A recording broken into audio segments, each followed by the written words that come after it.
paano mag-create ng free na link para your clients can book a call with you for your freelancing business. I really think that this would be helpful, lalo na kapag marami na kayong nakukuha na inbound clients, or it actually makes you look professional kapag meron ka ng isang link for people to book a one-on-one meeting with you. It's convenient, it's time-saving. I think nakakatulong din ito sa pag-improve ng communication. It again makes you look professional, and it's pretty flexible. So, pwede mo siyang i-adjust in such a way na magmamatch yung schedule mo or yun lang time na gusto mong mag-work. And it also help reduce no-shows sa mga appointments mo. And again, free lang ito. So, panoorin nyo hanggang sa huli. Ang tanging kailangan nyo lang dito ay Gmail. Tapos, para makapag-create kayo, make sure na Chrome ang ginagamit ninyo na browser. So, open lang kayo ng Google Chrome. Pagkatapos, i-click nyo itong waffle icon dito sa taas. Itong 9 na dots na to, pack, and then click on calendar. Upper left side, click nyo lang create and then appointment schedule.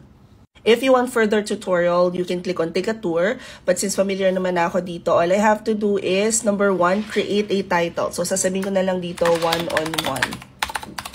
Next, yung gaano katagal yung meeting. So, I would say 45 minutes. Tapos, mag-schedule ka na lang ng time na pwedeng mag-book sa'yo.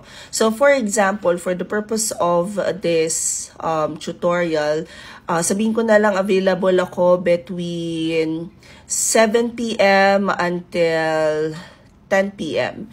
And I wanna copy to all time, Mondays through Fridays. Actually, alam mo, ayokong mag-book ng Friday. So, tanggalin natin yung Friday. And then, schedule window, they can schedule 60 days in advance up to 4 hours before. So, babaguhin ko to kasi ayoko nang may magi-schedule on the same day. So, lalagay ko 24 hours before. And then, book appointment buffer time. Gusto ko sana magkaroon ng at least 15 minutes na buffer per booking. And then, wala naman akong limit kung ilan yung kasya, ilaban lang. I think that is pretty much it. Add a co-host, ilalagay ko dito yung sarili ko. So anyway, after that, I click on next. And then, booking page, photo, and name. Sige, pwede nyo baguhin yan kung gusto nyo ilagay. Location and conference. I want it to create a specific Google Meet link.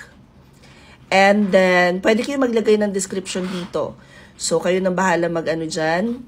Sa booking form, first name, last name, email, address. Pwede rin kayong mag-add pa ng ibang items kung anong gusto nyong ilagay dito na custom item. And then, kung may kailangan kayong singilin, kailangan lang nakakonect siya sa Stripe ninyo. After that, click on save. And there you go. Pwede nyo nang i-share tong link na to sa kung sino man yung gusto ninyong pagsandan. Pwede nyo rin i-click itong share na to para naman yun ang ilagay ninyo sa email signature nyo.